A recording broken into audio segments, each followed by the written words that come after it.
Welcome guys to my YouTube channel pharmacology tips and tricks. और आज का हमारे यहाँ टॉपिक है यूरिनरी सिस्टम। तो हम यहाँ देखने वाले हैं एनाटॉमी और उसके फंक्शन के बारे में। रिमेनिंग यूरिनरी सिस्टम से रिलेटेड जो टॉपिक हैं इसके बाद वाले वीडियो हम कवर करने वाले हैं।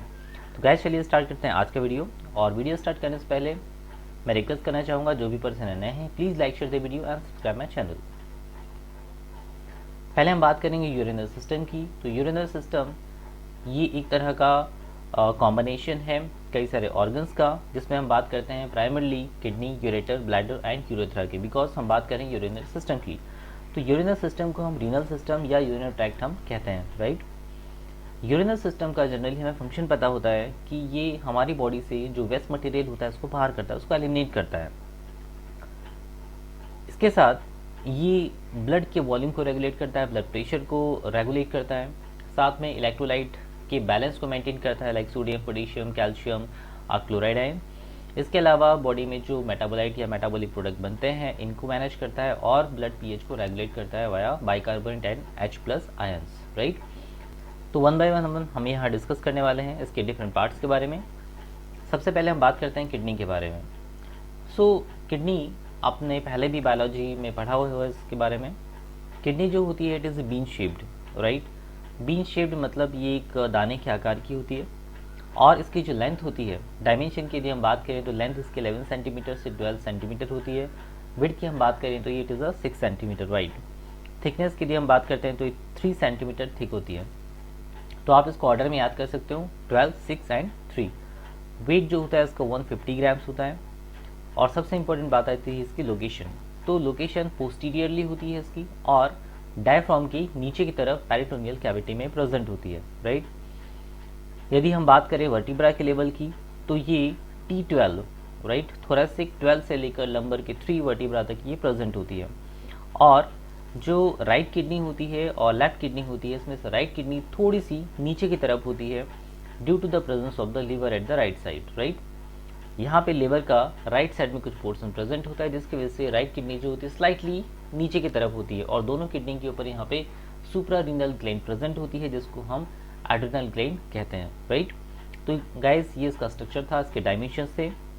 अब हम बात करते हैं यहाँ पे इसके कुछ टर्मिनोलॉजीज के बारे में, जिसका नाम है renal capsule and renal fascia. Renal capsule की यदि हम बात करें तो किडनी के ऊपर एक कनेक्टिव टिश्यू होता है जिसको हम रीनल कैप्सूल कहते हैं और ये इन्फेक्शन इंजरी से किडनी को या हार्म होने से बचाता है, राइट।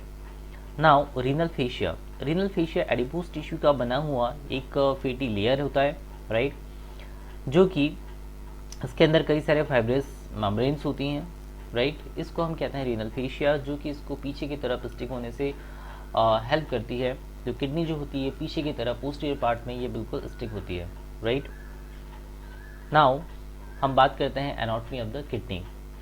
अब किडनी का यदि हम LS सेक्शन काटते हैं, इसका लॉन्गिट्यूडनल सेक्शन यदि काटते हैं हम, तो हमें यहाँ पे इसके अंदर और भी कई सारे स्ट्रक्चर दिखाई देते हैं, राइट।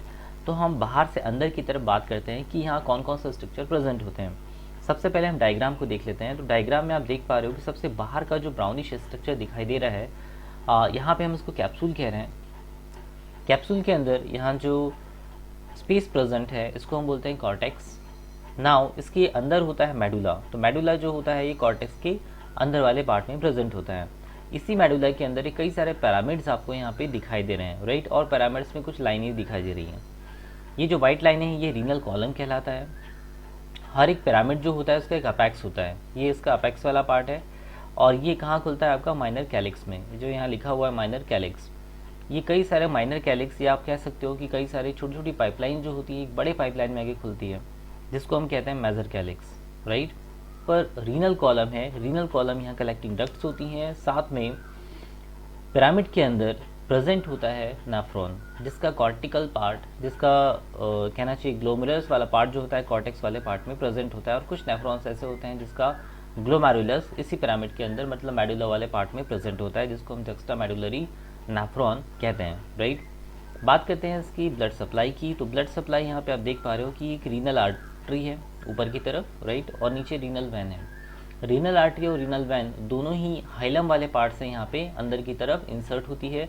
इसी के थ्रू यहाँ पर हाइलम वाले पार्ट से ही जो इसके नर्वस सिस्टम वाला पार्ट होता है, सिंपैथेटिक न्यूरॉन्स होते हैं, वो भी यहीं से इंटर होते हैं, राइट।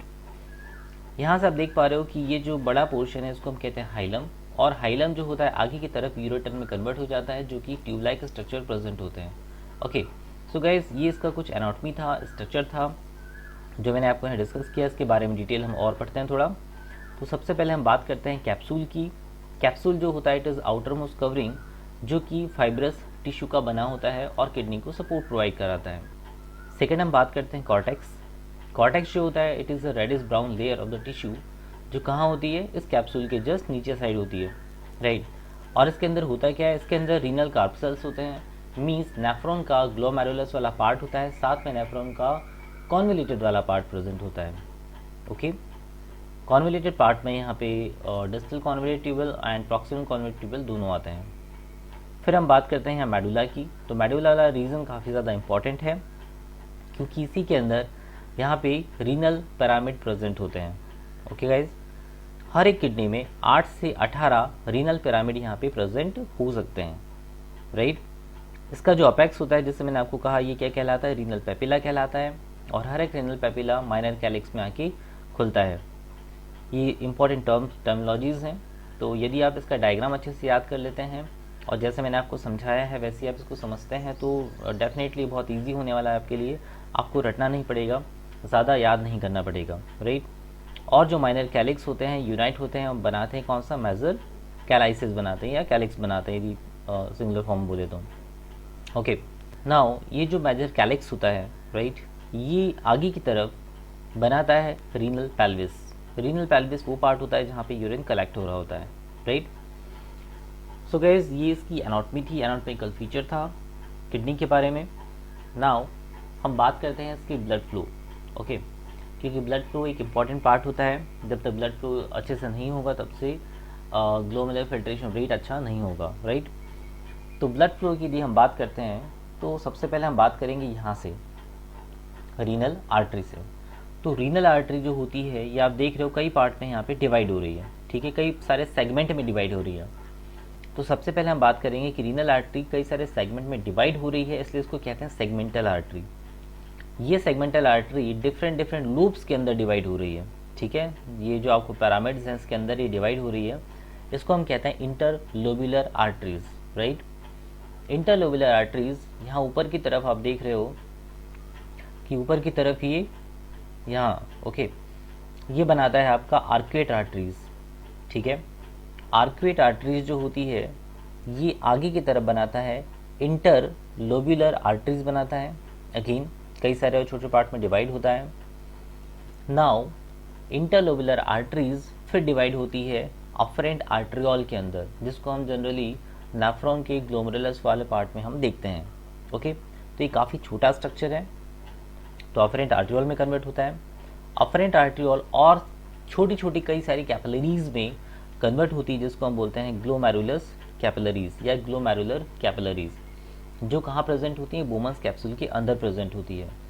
तो यहाँ पर अफरेंट आर्ट्रियोल जो होता है इसका साइज जो होता है, थिकनेस जो होती है वो ज़्यादा होती है as compare to efferent arteriole, क्योंकि ग्लोमेरुलस कैपिलरीज के बाद में ये कन्वर्ट होने वाला है इफरेंट आर्ट्रियोल के अंदर, जहाँ से ब्लड ये निकलने वाला है, राइट। अब यहाँ से एक इम्पॉर्टेंट पार्ट शुरू होता है जिसको हम कहते हैं पेरीट्यूबुलर कैपिलरी नेटवर्क, राइट।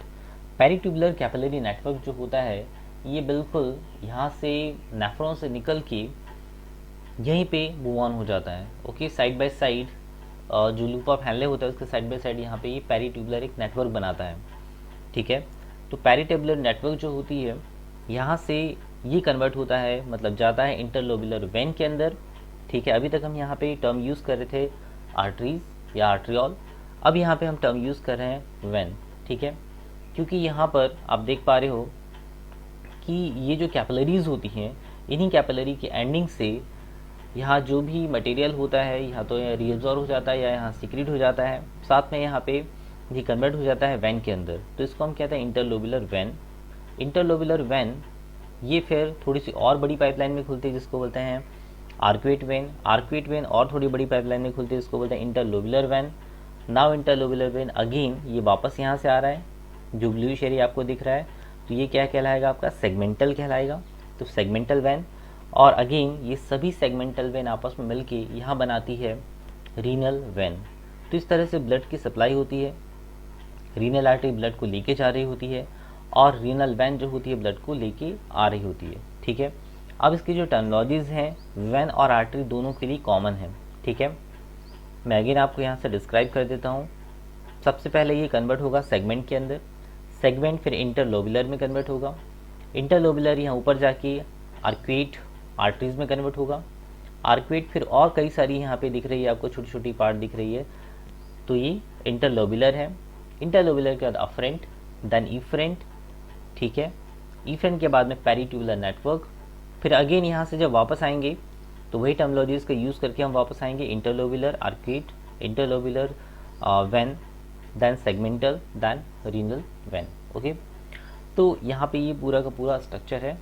आप यहाँ जो लेफ्ट साइड डायग्राम जो आपको दिखाई दे रहा है, इसको आप ये जो फ्लो चार्ट है तो इसको आप अच्छे से याद करिए, तो आपको बहुत ईजिली ये याद हो जाएगा, राइट। नेक्स्ट हम बात करते हैं इसके अदर पार्ट्स की, जिसका नाम है ureter, urinary bladder and urethra, right. Ureter जो होता है ये ट्यूब लाइक स्ट्रक्चर है जो कि 25 सेंटीमीटर इसकी लेंथ होती है। ये रीनल पेल्विस से यूरिन को कलेक्ट करता है और कहाँ ले जाता है, यूरिनरी ब्लैडर के अंदर ले जाता है, राइट। तो रीनल पेल्विस से नीचे की तरफ ये डिसेंडिंग मैनर में आता है, डिसेंड होता है पोस्टीरियरली, कहाँ से, ऊपर से नीचे की तरफ आएगा, और खुलेगा कैसे, ये पोस्टीरियरली खुलता है, कहाँ पर, ब्लैडर के अंदर। ठीक है, यहाँ पे आप देख पा रहे हो कि ये ब्लैडर है, ब्लैडर के अंदर पीछे साइड में से खुल के यहाँ खुल रहा है। ओके, जहाँ मैंने यहाँ पे कर्सर रखा हुआ है यहाँ पर ये आके खुलता है। ठीक है, इसको हम कहते हैं यूरेट्रिक ओरिफिस, राइट। यहीं से यूरिन जो होता है इस ब्लैडर के अंदर इंटर होता है, राइट। अब हम बात करेंगे यूरिनरी ब्लैडर के बारे में। तो ब्लैडर यहाँ पे आप देख रहे हो कि एक मस्कुलर स्ट्रक्चर है और ये एक रिजर्वायर होता है यूरिन के लिए, ठीक है, जो कि पेल्विक कैविटी में प्रेजेंट होता है, posterior to the pubic symphysis, right.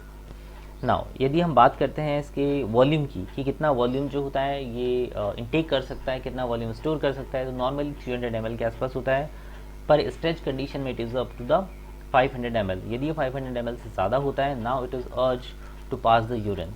ठीक है, पर्सन को लगता है कि उसे यूरिन पास करना चाहिए यदि ये 500 से ज़्यादा की तरफ होता है। ओके, नाउ यहाँ पे यदि आप देखेंगे तो इसके अंदर कई सारे और एनाटॉमिकल फीचर्स हैं।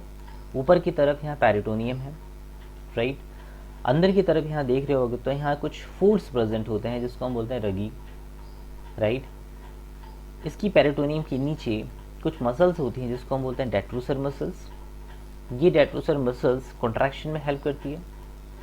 साथ में ये नीचे की तरफ यूरेथ्रा में ओपन होता है, और यूरेथ्रा में ओपन होने से पहले यहाँ पे एक स्फिंक्टर प्रेजेंट होता है जिसको हम कहते हैं यूरेथ्रल स्फिंक्टर।